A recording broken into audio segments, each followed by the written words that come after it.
En résumé, c'est vrai qu'on n'a jamais été aussi près des catastrophes. La Belgique, les États-Unis, 44 morts avec ce métro englouti, des inondations, des sécheresses.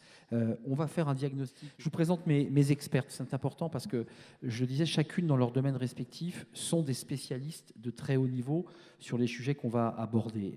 Juliette Mignot est à mes côtés. Bonjour Juliette, merci d'être avec nous. Vous êtes océanographe à l'Océan. Vous êtes à l'Institut de recherche pour le développement, spécialiste des variations climatiques aux échelles de temps allant de 10 à 50 ans. Donc ce n'est pas de la météorologie, on est bien d'accord, qu'on vous travaillez évidemment sur des durées longues. Et puis vous avez, d'une manière, je dirais, incidente, collaboré à ce rapport du GIEC, puisque vous avez relu un certain nombre de travaux, relus entre chercheurs, entre experts, rapport du GIEC remis le 9 août dernier, qui vient être prolongé par des propos de M. Gutiérrez de l'ONU qui dit on va dans le mur, on est largement au-delà des 1,5 degré, on part sur 2,7 degrés. Il y a plus qu'urgence et pourtant, on en reparlera avec vous, il se passe des choses. Les collectivités, les entreprises avancent, mais ça n'avance pas assez vite. On vous donnera la parole dans quelques instants. Maud Lelièvre, merci d'avoir répondu à notre invitation. C'est intéressant d'avoir des expertes aussi ici à Metz pour prendre la parole. Vous êtes avocate, vous rentrez de Marseille parce que vous avez tous suivi ce qui s'est passé à Marseille avec l'UICN, qui était son congrès international qui se passait pendant près de 10 jours à Marseille, avec évidemment des visites très médiatiques, notamment celle du président de la République Emmanuel Macron et sa visite en bateau qui a été très très filmé et qui a permis de parler de l'UICN.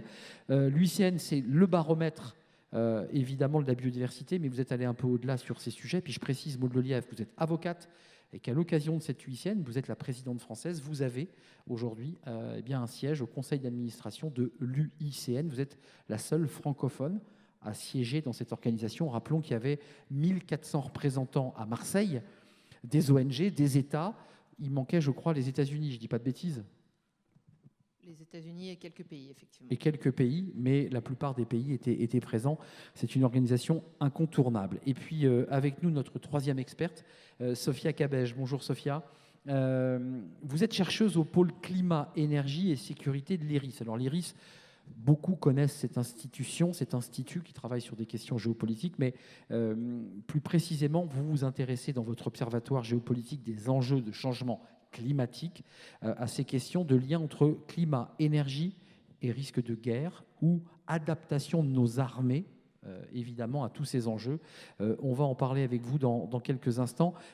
Sécheresse au Canada avec 50 degrés, des inondations en Belgique qui ont dévasté, en Allemagne, des incendies en Australie, en Californie. Est-ce que la chercheuse que vous êtes et l'océanographe dit ces phénomènes-là ne sont pas des phénomènes météorologiques ponctuels, mais ils sont directement liés au réchauffement ou au dérèglement climatique? Alors là, c'est vraiment une des nouveautés de ce rapport du GIEC. Vous avez peut-être entendu, jusqu'à il y a 1 ou 2 ans, des climatologues assez prudents sur ce qu'on appelle l'attribution, c'est-à-dire attribuer ce type d'événements extrêmes qui sont presque de la météo. Là, il y a eu beaucoup de vent, il y a eu beaucoup de pluie, c'est des événements assez ponctuels. On n'est plus dans le cadre du climat quand on parle de moyenne sur des temps longs. On a des événements extrêmes. Et jusqu'à il y a 3-4 ans, on était quand même très prudent sur cette attribution. Dire c'est lié au changement climatique ou ça ne l'est pas. Et en fait, de plus en plus, là, ce nouveau rapport du GIEC fait une très grande part à l'attribution de ces événements, parce que là, on commence d'une part à avoir du recul, c'est-à-dire beaucoup d'événements enregistrés, et puis de fait un réchauffement qui est de plus en plus fort. Et puis on a aussi du recul sur des données de plus en plus fiables, des données à haute fréquence, et donc on est capable de faire des analyses mathématiques.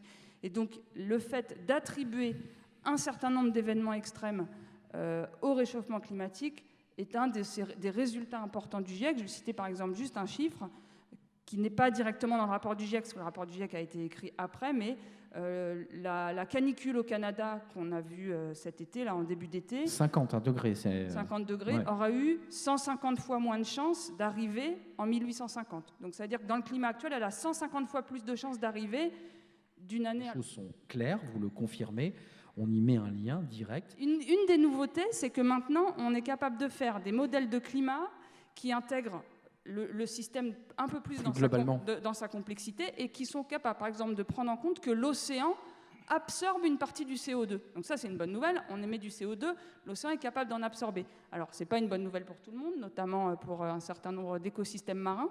La bonne nouvelle, c'est que si on arrêtait les émissions aujourd'hui, longtemps, on a dit le système va continuer à se réchauffer. En fait, c'est a priori moins vrai. En tout cas, ça va se stabiliser beaucoup plus vite que ce qu'on pensait. Pour continuer rapidement sur l'état des lieux qui vient d'être fait, des chiffres qui sont quand même assez parlants. Entre 2000 et 2019, les coûts en termes de pertes économiques dues au réchauffement, donc depuis 2000, c'est 4 000 milliards de dollars uniquement pour les États-Unis et l'Union européenne. Donc il y a un coût économique associé à la mise en place de politiques d'atténuation importantes, au changement des modèles sociétaux, mais ça a déjà un coût économique important. Donc ça coûte plus cher de ne rien faire que d'agir, parce que c'est ce qu'on entend. Ah bah c'est sûr que ça va nous coûter très cher déjà économiquement et humainement. Pareil, depuis 2000, c'est 2 fois plus de catastrophes naturelles. On vient de le dire, maintenant on l'attribue officiellement au changement climatique et ça a causé la mort de plusieurs millions de personnes. Et maintenant on fait quoi? Vous avez une liste d'espèces en danger, d'espèces qui disparaissent, et maintenant on fait quoi? La modification de la composition chimique de l'atmosphère risque de générer une augmentation des phénomènes de sécheresse, de dérèglement du cycle de l'eau ou encore une intensification des événements météorologiques extrêmes. Compte tenu du type d'intervention, dit ce rapport, on considère généralement que les technologies de gestion du rayonnement solaire impliquent une échelle de risque plus grande que celle visant à retirer du gaz à effet de serre de l'atmosphère. Bon, c'est assez clair, ça. Oui, c'est très clair. Voilà, là, je l'ai bien dit. Donc, il y a quand même c'est quoi? C'est un petit peu ces espèces de docteurs un peu fous, de chercheurs fous qui dit on va tout régler grâce à la science et vous verrez, il n'y aura plus de problème. Il y a un livre assez connu qui est sorti en 2013 qui s'appelle « Les apprentis sorciers du climat » et qui explique un petit peu tous les enjeux autour de la géo-ingénierie. Donc, en effet, il importe de distinguer les 2 grandes familles de techniques. Celle qui vise à agir sur la concentration de CO2 dans l'atmosphère. Pour l'instant, c'est principalement le CO2, le gaz à effet de serre, sur lequel on cherche à agir pour plein de raisons, et notamment parce qu'il est très présent dans l'atmosphère. Et les seconds types qui s'intéressent à la gestion du rayonnement solaire, c'est-à-dire la quantité de soleil qui est reçue par la Terre, et donc le réchauffement qui est associé. Ce qui est compliqué, déjà, il faut souligner que ça a déjà commencé, la géo-ingénierie du CO2. Il y a déjà des projets qui sont à l'œuvre. Les plus grands financiers, ceux qui les financent le plus, c'est les entreprises pétrogasières, sans grand étonnement, parce que ça leur permet notamment de pouvoir continuer à extraire, à produire des énergies fossiles en arguant la capacité à stocker ce CO2. On a plein de projets qui sont à l'œuvre et c'est principalement dans des pays du Nord. La géo-ingénierie solaire, pareil, la recherche est concentrée dans les pays du Nord majoritairement. Techniquement, c'est quoi? C'est des aérosols, c'est ça? On a plusieurs manières d'agir. Je vais vous donner 2 petits exemples. Un premier exemple qui s'appelle l'injection d'aérosols dans la stratosphère. En gros, ce qu'on va faire, c'est qu'on va venir injecter des particules chimiques dont on teste différents types, du calcium, la poudre de diamant. Donc, on va venir injecter ces particules chimiques dans la stratosphère pour créer une sorte de voile miroir qui va refléter la lumière du soleil. Donc, on sait à peu près que ça fonctionne. C'est-à-dire que techniquement, on sait que ça va fonctionner. Pourquoi? Parce que je crois que c'est dans les années 90, en 96, si je ne me trompe pas, il y a une éruption volcanique avec une quantité de particules chimiques qui a été propulsée et qui a fait refroidir l'atmosphère de 0,5 degré pendant un certain moment. Donc on sait que physiquement ça marche. Par contre, en effet, dès qu'on vient toucher à l'atmosphère, ça a des implications beaucoup plus générales, parmi lesquelles les modifications des régimes de précipitation. Et donc là, la question qui se pose, c'est continuer ces expérimentations-là. Je précise quand même que le premier ballon pour aller dans la stratosphère devait décoller en 2020. Il a finalement fait l'objet d'une opposition de la part des Samis. Il devait être Sami, un peuple autochtone qui est en Suède. Et donc ce projet qui s'appelle Scopex, c'est assez fascinant. Ce n'est pas de la science-fiction, c'est réel. Oui, c'est réel. Et puis un deuxième exemple qui est justement un lien avec les océans.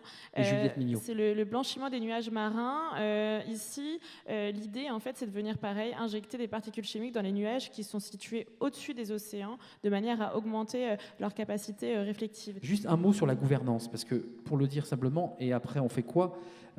Chaque État est dans ses formes d'égoïsme, finalement, ses enjeux économiques majeurs. Il a besoin d'exporter, de produire, de créer du PIB, de la richesse.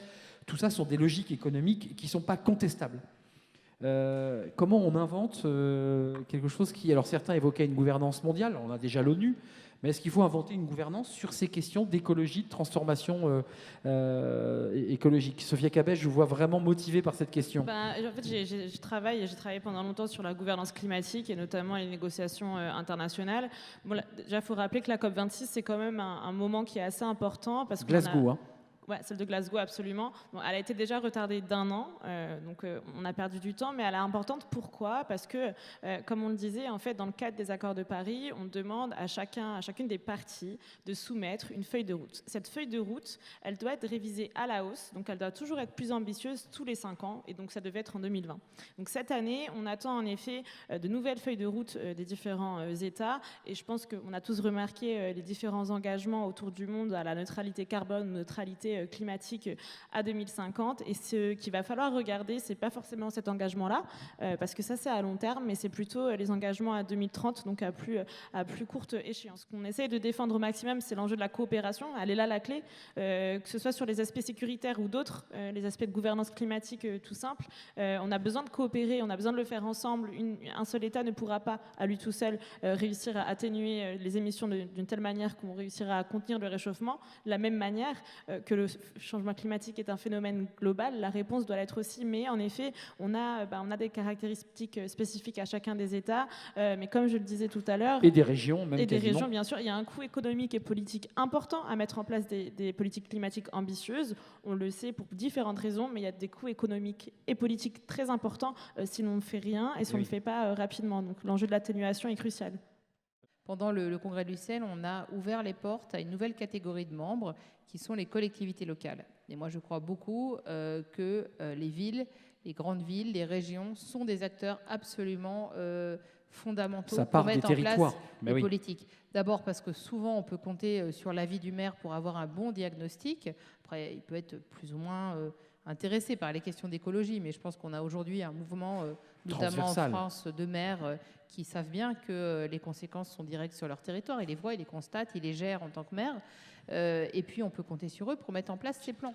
Quelques exemples, malgré tout, pour vous montrer que le territoire aussi s'adapte, se réinvente, se pose aussi des questions avec les compétences qui sont les nôtres ici à l'échelon municipal, local. Il y a une question qui est aussi essentielle. On parle beaucoup d'écologie, mais comment est-ce qu'on réduit aussi notre empreinte carbone? C'est en ayant une politique de résilience au niveau de la transition énergétique. Et donc, qui dit aussi transition énergétique, il y a un gros volet et des moyens qui sont mis sur la table. Je parle de moyens financiers, donc au niveau budgétaire. C'est la question de la rénovation énergétique. Juste un chiffre, ça parlera sans doute à beaucoup de personnes dans la salle. Au niveau rien qu'à la ville de Metz, on a plus de 160 bâtiments qui font plus de 1000 mètres carrés, donc qui sont concernés par la question du décret tertiaire et qu'on doit aussi rénover. C'est vrai qu'on arrive peut-être un peu au bout de l'exercice. Je vais juste donner une petite perspective. C'est que là, c'est que le premier. Il y a 3 groupes de travail en fait dans le GIEC, donc le groupe intergouvernemental d'experts sur le climat. Là, c'est le rapport du premier groupe de travail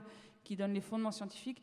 Il y a un deuxième groupe de travail sur les impacts du changement climatique en termes de biodiversité, d'impacts sociétaux normalement, notamment qui va apparaître en fin février, début mars 2022. Et puis le troisième sur les solutions, donc peut-être celui qui nous intéresse le plus aujourd'hui, qui paraîtra en avril 2022, juste avant l'élection présidentielle française, je le précise. Donc voilà, restez attentifs et puis aidez-nous à ce que ça ait un sens.